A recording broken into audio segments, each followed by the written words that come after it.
Okay. Thank you. Okay.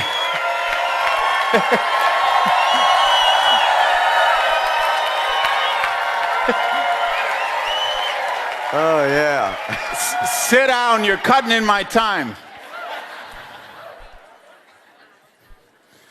Safe is the new risky. Everything we were taught, everything we believed for many, many years, probably what you were programmed with since you were a child, the safe way to create a living, a lifestyle, to get a job, to work a job, to build wealth, today is probably the riskiest thing in the world because all the rules have changed. My mother, I grew up in Madison, Wisconsin. Badgers, yeah. Single mother who raised 3 kids by herself. She did this knocking on doors, selling Avon. And I mean, this is back in the day when you literally were knocking on doors. It's not like today where it might be a gal works at an office and she takes a catalog and shares with her friends at work. No, my mother knocked on doors to raise 3 kids by herself. And you know what she told me and my brother and my sister? Go to school, get an education, and get a job for a big company, and you'll be set for life. Yeah, whoops. That's it. Whoops. And of course, fortunately, you could tell, you've heard from the introduction already, I'm a high school dropout, so you know I didn't follow that advice. Now, the truth is I didn't have a choice, because to say I'm a high school dropout is kind of gilding the lily, since I was actually expelled from high school in the 9th grade. From Madison West Senior High. Did you go there? Okay, all right.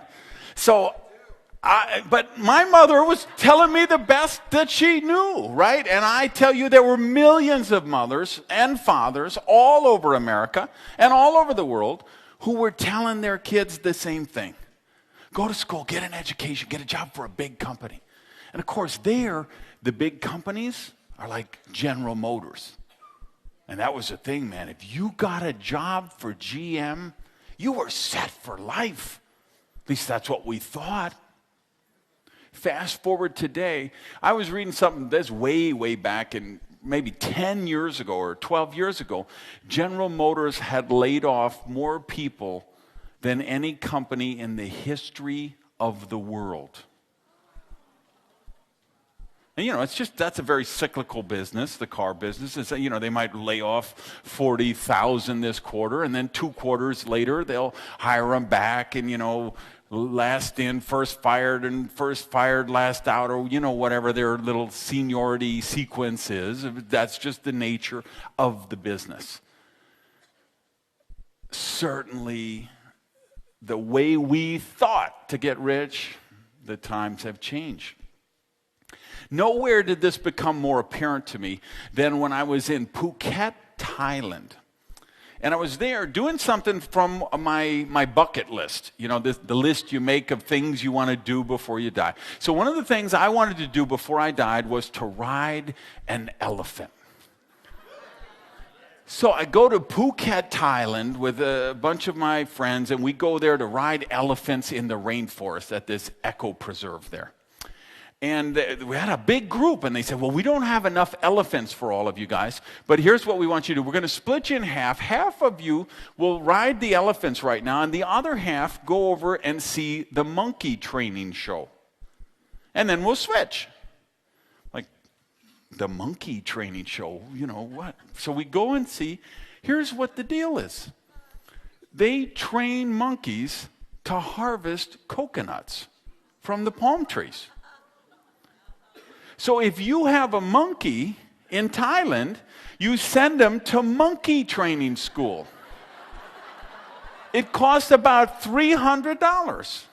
And then what they've done is they have set up, all these palm trees have a big cable that goes to the top of the palm tree. And the monkey climbs to there. They put one hand and one foot on the cable, and then they take the other hand and the other foot, and they spin the coconut around enough times till it drops to the ground.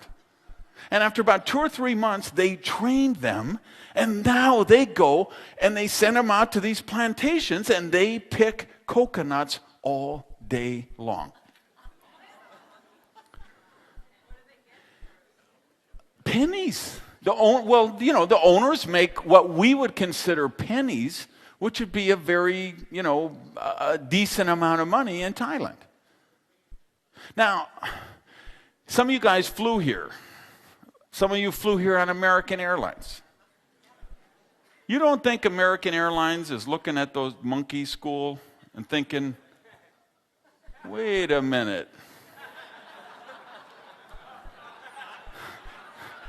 Could we replace those flight attendants with monkeys, you think? You don't think there's somebody in Dallas thinking that right now? Take it further. I come home, I stop in San Francisco, break up, it's a long haul, 20 hours or something. So I schedule a night in San Francisco, sightsee, break up, and then I fly because I live in Miami. Stay there the night, wake up the next day. I go to the airport lounge. There's a couple with this adorable baby puppy.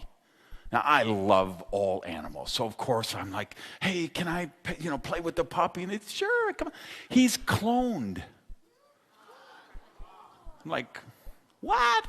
They said, yeah, we're bringing him home. We just picked him up from South Korea.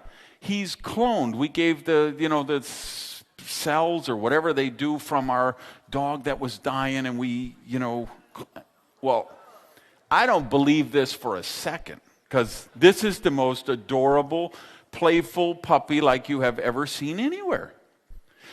Then it turns out they're on the same flight home from me, and they're also sitting in first class. And the guy takes the little carrier with the puppy, and he goes back to the back of the plane like 2 or 3 times, and he's talking with people, and he's coming back. And then I get off the plane, and there's all these camera crews, and they're waiting for these guys and their puppy. Because the puppy really is cloned.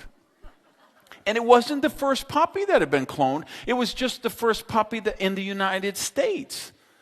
And the next morning, on the front page of the Miami Herald, there's the picture of this puppy that I'd been playing with. Now, we can debate the moral and the ethical implications of cloning for decades, and we probably will be. But that doesn't change the fact it's here. It's happening. They've cloned sheep, and they've cloned camels, and they've cloned horses, and what they're doing with stem cell research with humans. Who knows where this is going to go? But here's what I do know. The economic model we have is broken. It doesn't work anymore. To grow up, get an education, work for a big job, right? Big company. It doesn't work. I came here on a plane with a ticket purchased. I'm the last person left on earth, perhaps, who has a travel agent. I'm kind of embarrassed to admit it, but I really do. I have a travel agent. I have the same travel agent that I had 30 years ago. That's how long I've had this travel agent.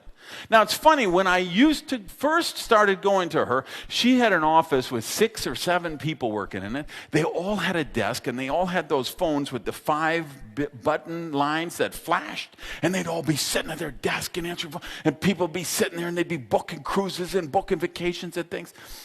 Now, she works out of her home. She has an assistant who helps her answer the phone now and then.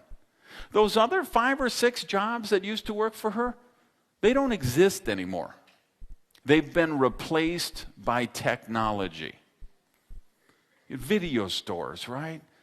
I live in South Beach. We had one of the coolest video stores in the world. One of those, they did all the art house films and the cool films and the documentaries. They had 100,000 titles. It's a neighborhood store. It wasn't a chain.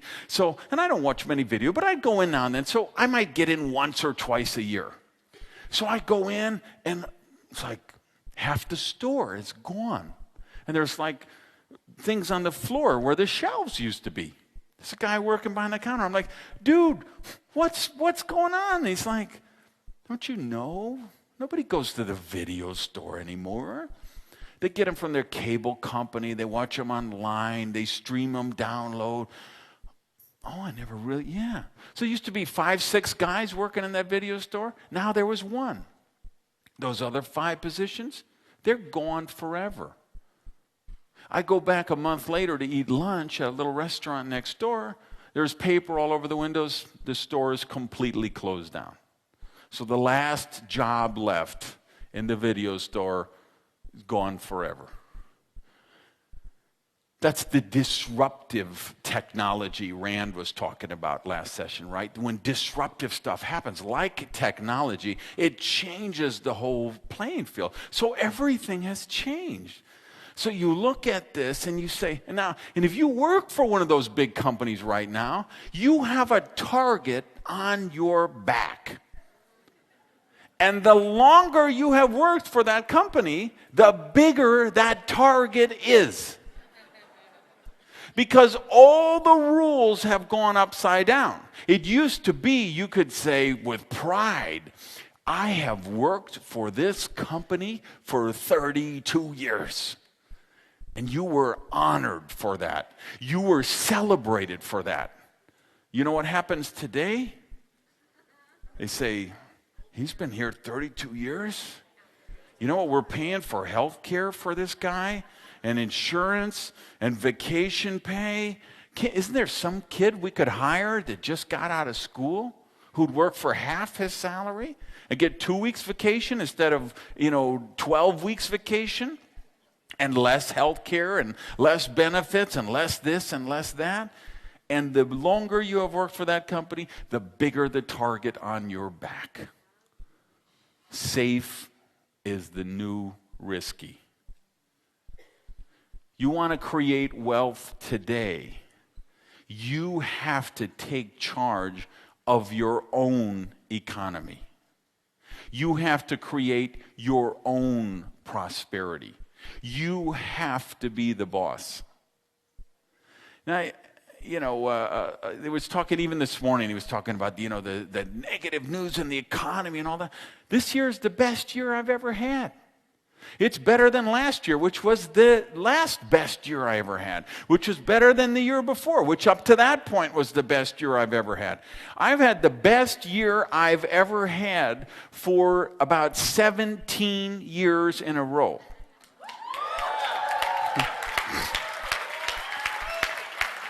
I'm on a vicious cycle of prosperity. And you know why? Because I don't outsource my prosperity to the economy, the government, the news network, the data sphere, the perception. I don't care what that economy is. I make my own economy, and you have to make your own economy. So next time someone says, what are you doing about the recession? What are you doing about the economic downturn? What are you doing? You say, I choose not to participate in it.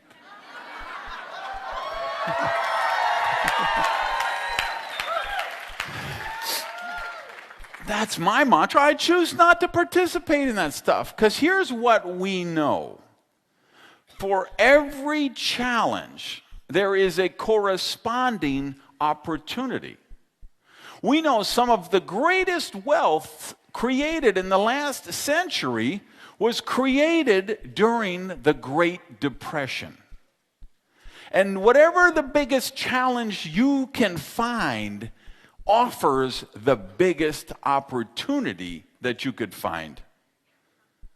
The real estate bubble. Oh, it's collapsing all. Reading the paper a couple of months ago, there's a guy, you know what he does? He goes and he buys foreclosed homes from the banks, and he sells them back to the owner that they're foreclosing on. So the guy buys a house, right? He bought it at the peak of the market. It was valued at $250,000. What's it valued today? 110 or something like that. What does the bank sell it for? 30, 40, whatever. So this guy, and they're telling the guy, okay, yeah, you can't pay the mortgage, we're throwing you out of your house, right? But they're still in there while these proceedings are going on. So this guy goes and buys the house for $40,000, let's say, from the bank. Then he calls you up, who's being foreclosed on, and says, how'd you like to keep your house? How about if I resell it back to you for $80,000? Because the $80,000 is now a payment that you could afford and you could stay in your house. And they say, wow, that's great. We don't have to disrupt the family. We don't have to move the kids. We don't have to change school. And we can keep our house and start to build equity again and restore our credit and still live in our dream home. And this guy makes $40,000 without ever even really taking possession of the property. Is that ingenious? It's just an opportunity created by a challenge. All prosperity is a value for value equation. And prosperity is infinite. All true prosperity is infinite. Because remember, money is just a meme, a mind virus. A mind virus is something you get programmed. You get infected with the virus, just like your computer on the hard drive gets infected. Your mind gets infected with the virus. There's mind viruses going around all the time. This was the source of, the topic of my last book. What are all the mind viruses about? Money is bad. Rich people are evil. It's spiritual to be poor. It's noble to be poor. Those are just mind viruses. We get infected by organized religion is one of the guiltiest parties. Governments are one of the guiltiest parties. And of course, what I call the data sphere.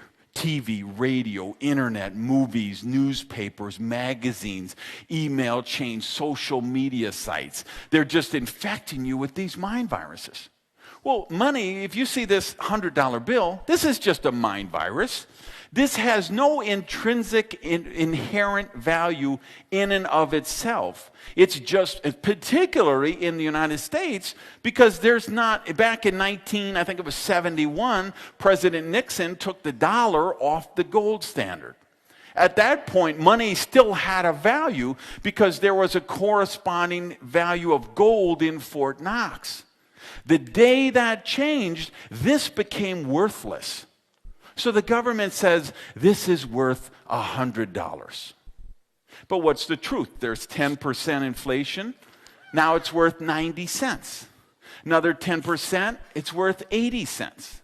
Now we're going to adjust the consumer price index because the inflation is going too far, and now we don't want people to know how much it really costs to live. So we'll take out things like bread and milk and eggs and gasoline and things that people buy all the time, and we'll replace them with cars or rakes or lawn blowers or whatever things so that and now we lose another 10% and another 10%, and then that's the real value of that. It's worthless.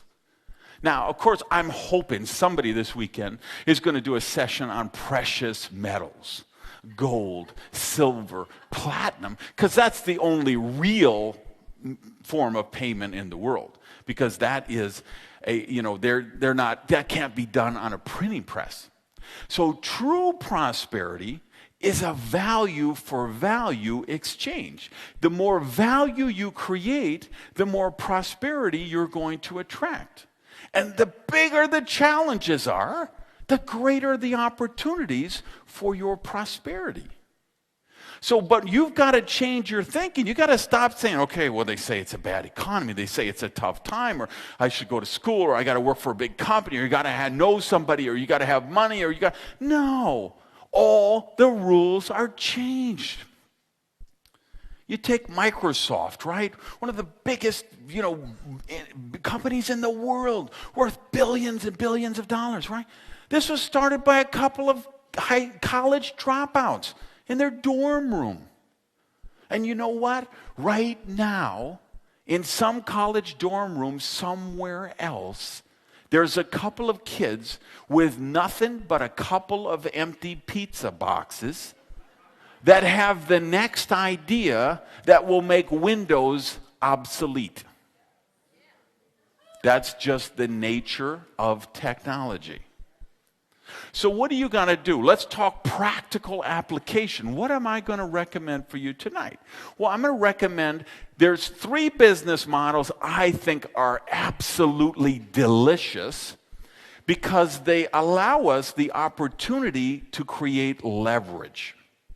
And leverage is where real wealth is created. Leverage is how a guy who was expelled from high school could become a multimillionaire. See, there were no corporations recruiting me. There was nobody offering me a company car and a health plan and a corner office and all of those handcuffs that they put people in to get them in a cubicle somewhere. I didn't have those opportunities. All I had was this fervent wish, this vision that I would be rich. Now, why did I have that vision? Because I hated being broke. I was broke for 30 years. You ever see those people on TV? They're being interviewed, and they're like, yes, we were poor, but we didn't know it.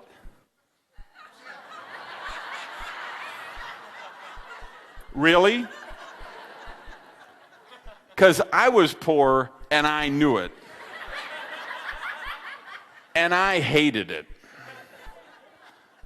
Poverty sucks.